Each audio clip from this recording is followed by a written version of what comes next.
साधु समागम होत ही जीव जलन सब जाय। जनर जब युग युग सुखी दुख नहीं लागे आय।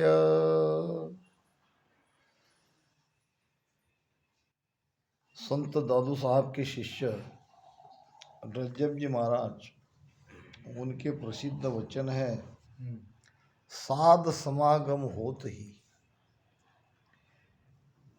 जीव को जब संतों का शरणा मिल जाता है, जीव जलन सब जाए।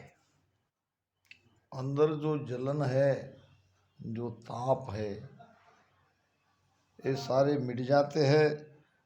संत समागम है अति दुर्लभ, बड़ा दुर्लभ है इन संसार में। सुतदारा और लक्ष्मी पापी के घर हुए।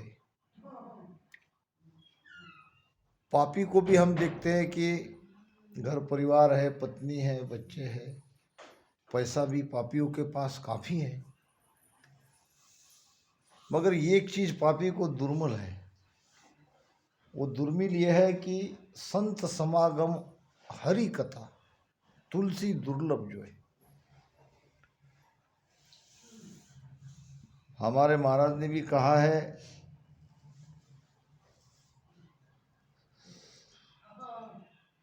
साध संगत जुग जुग में कीनी। युगों युगों से जिन्होंने संतों की संगत करी, उनका उद्धार हुआ है। आइए थोड़ी देर के लिए महाराज के वचनों को समझने का प्रयास करते हैं।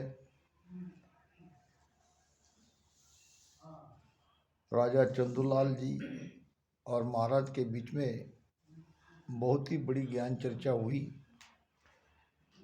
जो आज भी उतनी ही जरूरी है। आज तो न राजा चंदूलाल है, न महाराज श्री का शरीर है, मगर साक्षात ज्ञान रूप ने महाराज आज हमारे सामने हैं।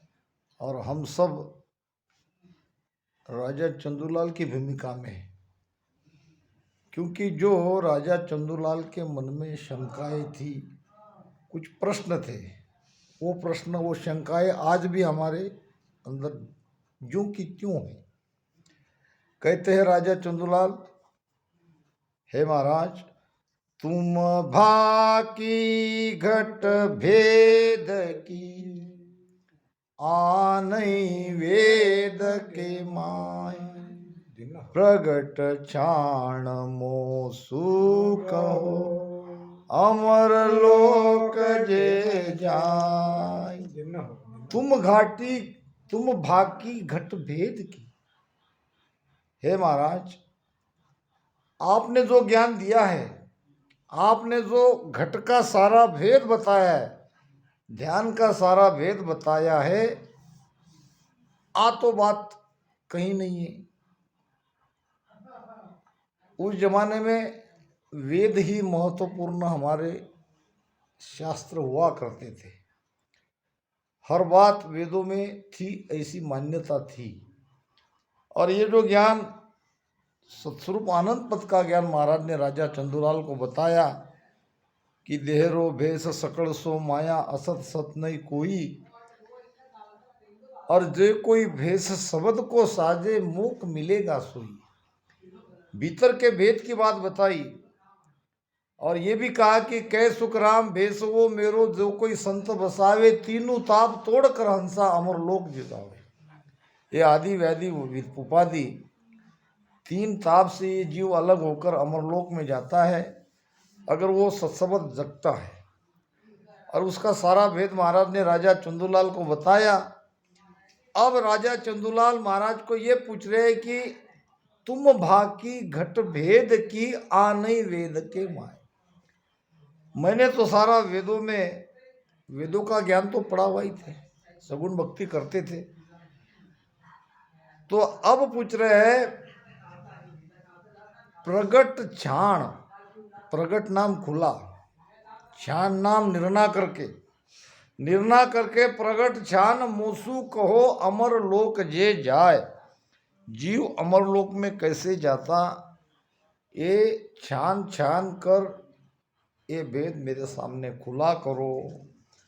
बार बार विनती करूं सांभळ जो गुरुदेव, परम धाम किम जावसी जके बताओ भेद। बार बार विनती करूं। क्यों बार बार विनती की जाती है और कौन बार बार विनती करता है? ज्ञान सुनने वाले तीन प्रकार के रहते हैं। एक है कुतूहली, कुतूहली समझते हो, बच्चे जैसे, उत्तर मिला तो भी ठीक, नहीं मिला तो भी ठीक, यानी उसका ज्ञान का तल ऊपरी तौर पर है, कोई उसमें गहराई नहीं है। बच्चे हमसे बात करते हैं, पापा ये क्या है, तो पापा बता देगा ये पेड़ है। तो बच्चे से उतले मतलब कोई नहीं कहेगा कि ये पेड़ किसका है, तो कहेंगे आम का है। ऐसे बच्चे के कई सारे प्रश्न हो जाते हैं, जवाब मिला तो भी ठीक, जवाब नहीं मिला तो भी ठीक, वो अपना पूछता जाएगा। इस प्रकार का तल जिसका है वो है कुतूहली। दूसरा तल है जिज्ञासु का, जिज्ञासा रहती है भाई ये क्या है। जिज्ञासा के कारण वो उसमें बार बार सवाल पूछते हैं, और जब तक उसकी जिज्ञासा खत्म नहीं होती है तब तक वो पूछते रहते हैं। ये दूसरा तल है। तीसरा तल है मुमुक्षु का, कुछ पाना चाहते हैं। ये तीसरा तल है मुमुक्षु का कि महाराज मुझे इसके बारे में डिटेल बताओ, छान कर बताओ, मुझे अमरलोक जाना है। तो ये तीसरा तल है मुमुक्षु का। राजा चंदूलाल मुमुक्षु थे। आपने बहुत बार वाणी पढ़ी होगी, सुनी होगी, और उस समय के कई विद्वानों से महाराज जी का संवाद हुआ। एक राजा चंदूलाल को छोड़कर कोई शिष्य नहीं बना। इसका मतलब इनके अंदर जिज्ञासा थी, वो अमरलोक में जाना चाहते थे, और इसीलिए वो बार बार विनती कर रहे। बार बार विनती वही करेगा जिसको जाना है। बार बार विनती करूं सांभळ दो गुरुदेव, हे गुरुदेव मुझे उस देश में जाना है, और मैं उसी के लिए आपसे बार बार प्रार्थना कर रहा हूँ, बार बार विनती कर रहा हूँ। परम धाम किम जावसी जके बताओ भेद। तात्या के संवाद में महाराज ने कहा है, तू या भारी बात रे क्यों बूझत वो आए, तेरे उर क्या चाय है सो प्रगट को आए। यानी तुम्हारे हृदय में क्या भाव है ये मुझे प्रकट करो, तात्या को कहा था। आप केवल पूछने के लिए पूछ रहे हो कि आपको उस पद तक जाना है। सुखराम कहे सुन तात्या दोए भाव जगमाए। तो संसार में ऐसे मिलते ही रहते हैं, इसमें जिसके अंदर वो तड़प है, जिसकी आत्मा परमात्मा को मिलने के लिए तड़प रही है, वो तो बार बार पूछेगा। महाराज कहते हैं, भक्ति कराओ दास बीरह दो चेरी, तलप बिना प्रभु ना सजे, भगति जो तेरी तलप बिना प्रभु ना सजे, भगति जो तेरी भगति कराओ दास सुन। ये आत्मा की तड़पन ही तो अमरलोक में ले जाएगी। और अंग मन घेरिया नेक बहुत रहे माय, बिरह प्रेम सुखराम कहे हर मेहर बिन नाय। दिन हो सभी के साथ ऐसा नहीं होता है। राम जी की मेहर जिसको रजाए उसके अंदर ये लक्षण प्रकट ही जाते हैं। तो परमात्मा पाने का रास्ता ही विरह और प्रेम है। राम नाम सुखराम कहे रटे प्रीत सु आए, तो मोक मुगत की क्या चली परम मोक जन जाए। दिन हो ऐसी महिमा राम नाम की महाराज ने बताई है। अब परम नाम का भेद पूछ रहे हैं और महाराज ने सारा ज्ञान उनके सामने खोल दिया है।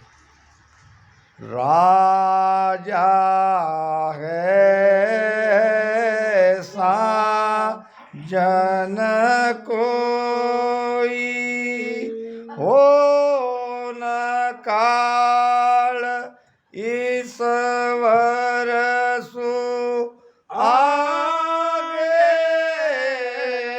हो न काल ईश्वर सु आगे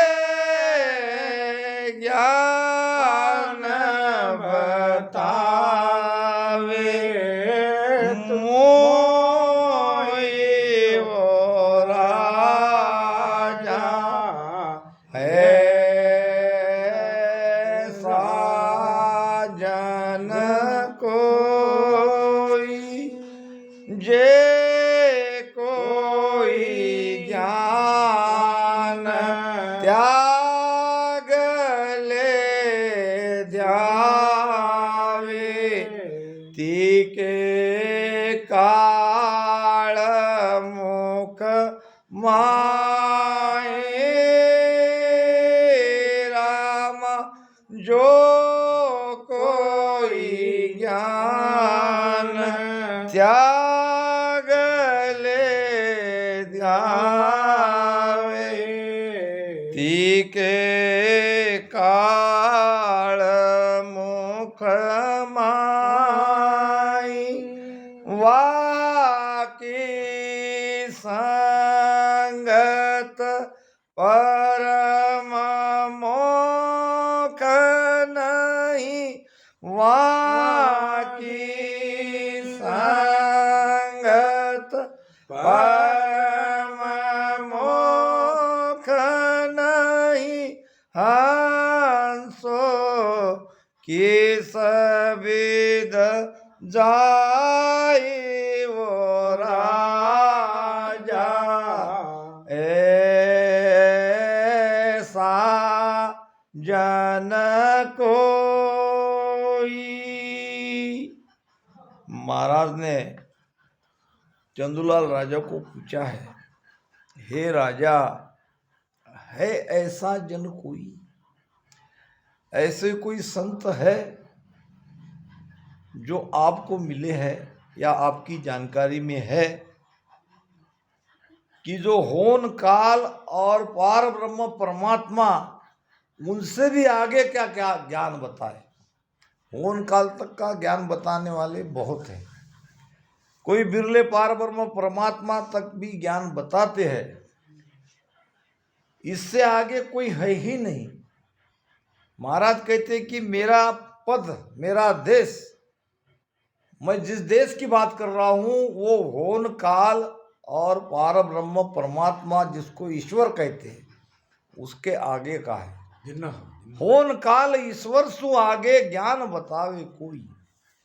अब थोड़ा ये होन काल और ईश्वर क्या है, इनका आपस में कनेक्शन क्या है, थोड़ा ये समझ लो, नहीं तो ये आगे की बात हमें समझेंगी नहीं। क्यों हमारी भक्ति इतनी ऊंची है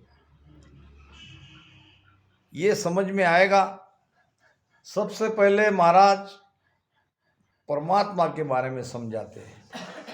परमात्मा राम जी, भगवान और कोई भी नाम से इसे कह लो, वो एक है।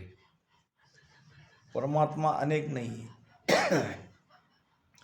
जब ये तत्व पैदा नहीं हुए थे, सृष्टि पैदा नहीं हुई थी, तब भी वो थे। उसको महाराज ने कहा है परात परी परमात्म देवा अमर पुरुष अविनाशी। परंपरा से वो परमात्मा है, अमर पुरुष है, अविनाशी। ता अंचा एक पुरुष उपना सत्यलोक का वासी। उसकी इच्छा से एक पुरुष पैदा हुआ, अब जो सतलोक में रहने लगा। फिर वहां उसने परमात्मा की भक्ति करी। उस पुरुष ने, परमात्मा की दया मेहर उस पुरुष पर हो गई और उस पुरुष को 3 लोक 14 भवन ये सृष्टि रचना का कार्य उसके अंदर सौंप दिया। उस पुरुष के अंदर फिर इच्छा पैदा करी और वही प्रधान पुरुष काल बना, जिसको हम होन काल कहते हैं, निरंजन काल कहते हैं। अब उसके अंडर में हम सबको, ये हंस आत्माओं को परमात्मा ने उस काल को दे दिया। वो इसलिए दिया कि हम जहाँ थे वहाँ न सुख था न दुख था। ब्रह्म जहाँ सुन सुख दुख नाही, लेना एक न देना काई, ता कारण यो खेल बनायो और 5 भूत कर संग हुए आयो। वहाँ सुख दुख नहीं था। इसलिए जैसे एक पिता अपने बेटे के सुख की तलाश करता है, सुख चाहता है और सुख की सारी सुविधाएं जुटाता है, उसी प्रकार ये परम पिता परमात्मा सबका पिता, उसको भी लगा कि मेरे बेटे को सुख मिले। सुख के काज जगत हो वाया। सुख के लिए संसार बना, न कि दुख के लिए बना। और वो काल को आदेश दे दिया कि मेरे बेटे को तुम सृष्टि रचना करो, इनको मनुष्य शरीर में डालो और इनको सुख दो। धीरे धीरे क्या हो गया, ये काल बन गया शासन। अब इसको लगा कि ये मेरे ही अंडर में रहे। फिर इनके लिए मोक्ष पथ का रास्ता लगभग बंद कर दिया। 3 लोक में रहने के सारे शास्त्र, सारे ज्ञान, सारी साधनाएं ये जगत में पैदा कर दी और 3 लोक का वो मालिक बन बैठा। अब वो कहता है कि मेरे ऊपर कोई नहीं है। मम देवो मम आत्मा, मैं ही सब कुछ हूं, मेरे ऊपर कुछ नहीं है। अब जीव अब यहां आके पछताने लगा, अब तड़पने लगा, अब वो पुकार करने लगा कि भाई ये तो बार बार जन्मना, बार बार मरना, पुनरपि जन्मम पुनरपि मरणम पुनरपि जननी जठरे शयनम। ये दुख से दूर करने का उपाय क्या? अब उपाय भी करेंगे तो उपाय सारे जाएंगे होन काल तक। सारी साधनाएं, सारे योग और सारी भक्तियां, सगुण रहो निर्गुण रहो, ज़्यादा से ज़्यादा जाएंगी वो होन काल तक। कोई बिरले जाएंगे पार ब्रह्म परमात्मा तक। अब राजा को महाराज यही बात समझा रहे हैं कि भाई यहाँ तक तो ज्ञान जगत में सबको पता है, क्योंकि कोई भी साधना हम करते हैं, किसी भी ज्ञान को धारण करते हैं, किसी भी संतों के पास जाते हैं तो आखिर में जाना है उसी पद तक, होन काल तक। केवल और केवल संतों का जो ज्ञान है और हमारे सदगुरु सुखराम जी महाराज के जैसे महापुरुष का ज्ञान है, ये होन काल और पार ब्रह्म से की परे सत्स्वरूप आनंद पद में ले जाने वाला ज्ञान है। और वो कह रहे हैं कि होन काल ईश्वर सु आगे ज्ञान बताओ मोई। अगर तुम्हें पता है तो मुझे वो बताओ, नहीं पता है तो मेरे से सुन लो, मैं तो वो बताने के लिए आया ही हूं। अब जे कोई ज्ञान त्याग ले ध्यावे, यानी त्याग से ही मोक्ष होता है, त्याग की ही बात करते हैं। तो ऐसा ज्ञान महाराज कहते कि त्यागी भी मोक्ष में नहीं गए। क्यों? त्याग न किया रहे सिर बदलो, जन्म दूसरो लूटे, संतों में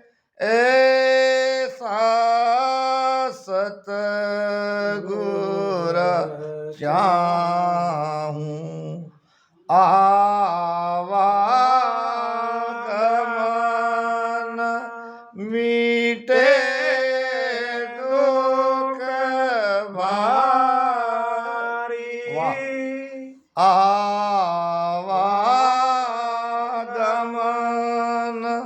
मीटे दुख भारी महापरम सुख पाऊं। भणिया सोच भरम बो उठे तीर्था सु तन छीजे और त्यागन किया रहे सिर बदलो जन्म दूसरो लूटे सेवा किया साच नहीं आवे यूं तो रामन रीजे। तो त्याग से भी मोक्ष नहीं होता, न त्यागना है न भोगना है, जागना है, केवल जागना है। जहां है, जिस स्थिति में है, जिस जगह है, वहीं से जागो, छोड़ के काम नहीं होगा। तो महाराज कहते हैं कि जे कोई ज्ञान त्याग ले ध्यावे तिके काल मुकमाई। त्याग से बदला रह जाता है और बदला चुकाने के लिए दोबारा आना पड़ता है, और दोबारा आने का मतलब काल के दायरे से बाहर नहीं गए। वाकी संगत परम मोक नहीं, यानी त्यागियों का ज्ञान, त्याग का ज्ञान अगर हम धारण करते हैं तो महाराज कहते हैं कि इससे मोक्ष नहीं होगा। हंसो किस विद जाई, बताओ कैसे जाएंगे। जे कोई ज्ञान बतावे करता पैदा करंदा भाई राम। जे कोई ज्ञान बतावे करता पैदा करंदा भाई, वो सब ज्ञान काल का मुख में न्याव करो। आई वो राजा है सा जन कोई। कार करता, जो पार ब्रह्म परमात्मा है, सृष्टि करता है, जिसकी इच्छा से यह सब हुआ है, वहां तक का ज्ञान, यानी वहां तक पहुंचने का उपाय, वहां तक पहुंचने की साधना अगर कोई बताता है तो महाराज कहते हैं तो वहां से तो सबकी उत्पत्ति हुई है। वहां तक का ही ज्ञान बताओगे तो वहां से तो वापस आना ही है। पहले तो हम उनकी ही इच्छा से आए, फिर वापस वहीं अगर पहुंचेंगे तो वहां तो इच्छा है। ये सब ज्ञान काल का मुख में न्याव करो ओ आई। यही तो स्वयं काल है, यही तो रचयिता है, इसकी इच्छा तो सब हो रहा है। महाराज कहते कि आप न्याव करो। इसीलिए मैंने आपको बताया था कि ईश्वर पारब्रह्म परमात्मा और ये सृष्टिकर्ता उनका दो भिन्न पद है। और पारब्रह्म परमात्मा में भी पहुंच गए तो भी वहां इच्छा है। हमारा पद तो उससे भी अलग है, सत्स्वरूप आनंद पद का पद है। किरिया कला जप तप साधन ऊंची मुदरा गावे। राम किरिया कला जप तप साधन ऊंची मुदरा गावे। बेलो छेह काल का मुख में, पेलो छेह काल का मुख में परम मोख नहीं जावे वो राजा है साजन कोई।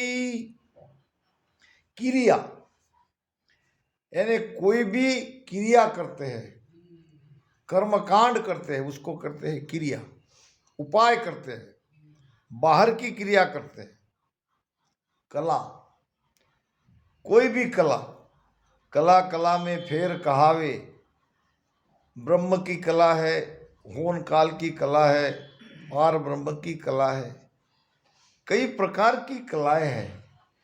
किसी भी कला से या किसी भी क्रिया से, बाहर के उपाय से, और किसी भी नाम का जप, बैखरी वाणी से, और तप नाम शरीर को कष्ट देना। क्रिया करोगे, जप करोगे, तप करोगे, कोई साधना करोगे, यहाँ तक कि मुद्रा साधना है, खेतरी बूचरी, 5 प्रकार की मुद्रा है। जब तक मुद्रा साधना करते हैं तब तक मन में आनंद आता है, साधना से हट जाते हैं तो वो आनंद चला जाता है। तो ये सारे उपाय ब्रह्म तक के हैं, माया और ब्रह्म तक के उपाय है। इससे भी आगे खट चक्र छेदन, पेलो छह यानी चक्र छेदन, 6 चक्रों का छेदन करते यहाँ पे अज्ञा चक्र में वो ध्यान लगाते हैं। यही है उनका 10वां द्वार, यहीं से वो बाहर जाना चाहते हैं, क्योंकि 3 लोक की बॉर्डर यही है। मगर आगे 3 ब्रह्म के 13 लोक है, ये उनको पता नहीं। उनका 10वां द्वार यही है। तो ये पेलो 6 काल का मुख में, हालांकि 6 चक्र छेदन करना कोई मामूली बात नहीं है, फिर भी यहाँ आज्ञा चक्र में आने के बाद भी वो काल के मुख में है, काल के अंडर में ही है। महाराज कहते हैं कि इन सारे उपाय से, इन सारे साधनाओं से, कर्म कांडों से, क्रियाओं से, कलाओं से परम मोक्ष में नहीं जाएंगे। घणी बात थोड़ी में केऊं, सुन ली जो नर नारी राम।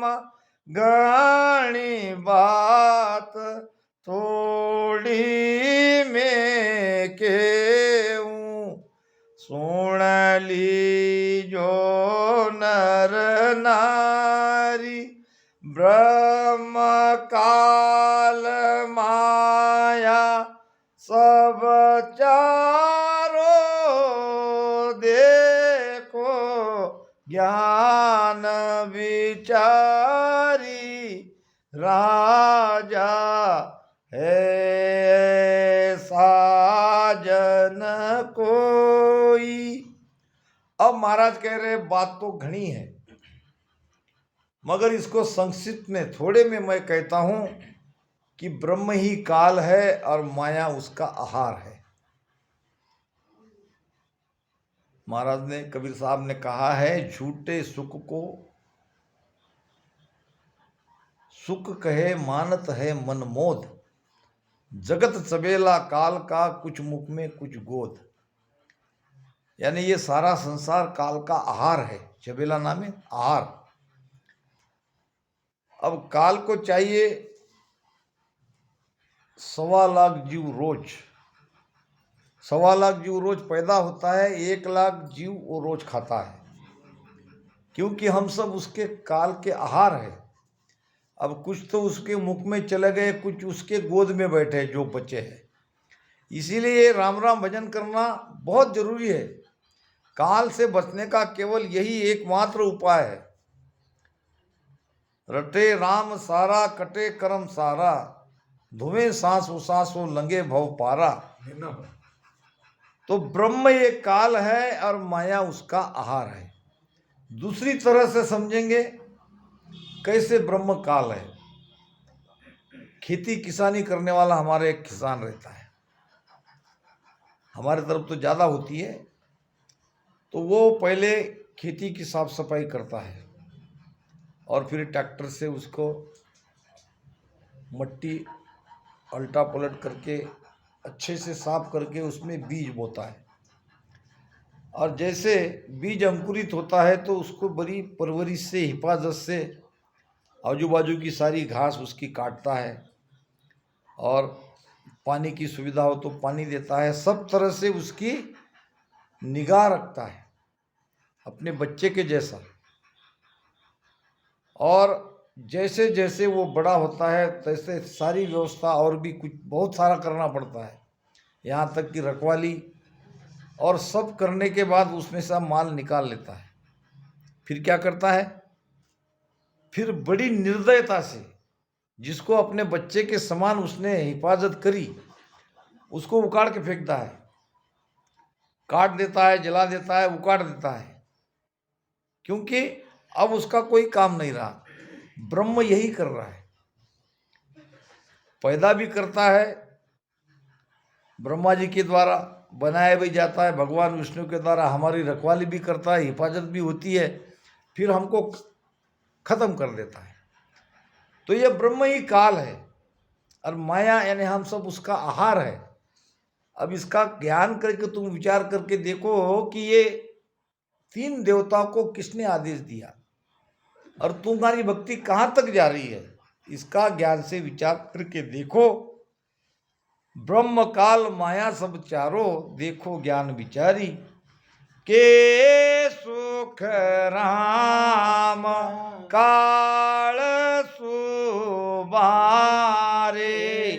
जे जन सत पद गावे, राम के सुख राम काल सुबारे। जे जन सत पद गावे, हद को छाड़त जे बेहद को, हद को छाड़त जे बेहद को, ब्रह्म उलंग हंस जावे वो राजा है साजन कोई। अब काल के चक्कर से बाहर कैसे जाए, वो वही जाएगा जे जन सतपथ गावे, सतपथ की भक्ति करेगा, ये राम नाम का सुमिरन करेगा। ये राम नाम के सुमिरन करने से वो नियंचर जागृत होता है, वो नियंचर काल के बाहर निकालता है। हम सब सतपथ की भक्ति कर रहे हैं। हद को छाड़, हद नाम त्रिकुटी, बेहद नाम 10वां द्वार। हद को छाड़ तजे बेहद को, ब्रह्म उलंग हंस जावे। इस प्रकार से ये हंस होन काल से और सारे इस खेल से अलग निकल जाएगा, अपने स्वरूप में स्थित हो जाएगा। वही है आनंद। सारी वासनाएं उसकी जीते जी समाप्त हो जाएगी और वो आनंद में ही रहेगा और आनंद में ही अपना शरीर को छोड़ देगा, क्योंकि उसको पता चल जाता है कि मृत्यु मेरी होती ही नहीं, मरने वाला मैं हूँ नहीं। तो इस प्रकार ये बहुत ही ऊंचा ज्ञान महाराज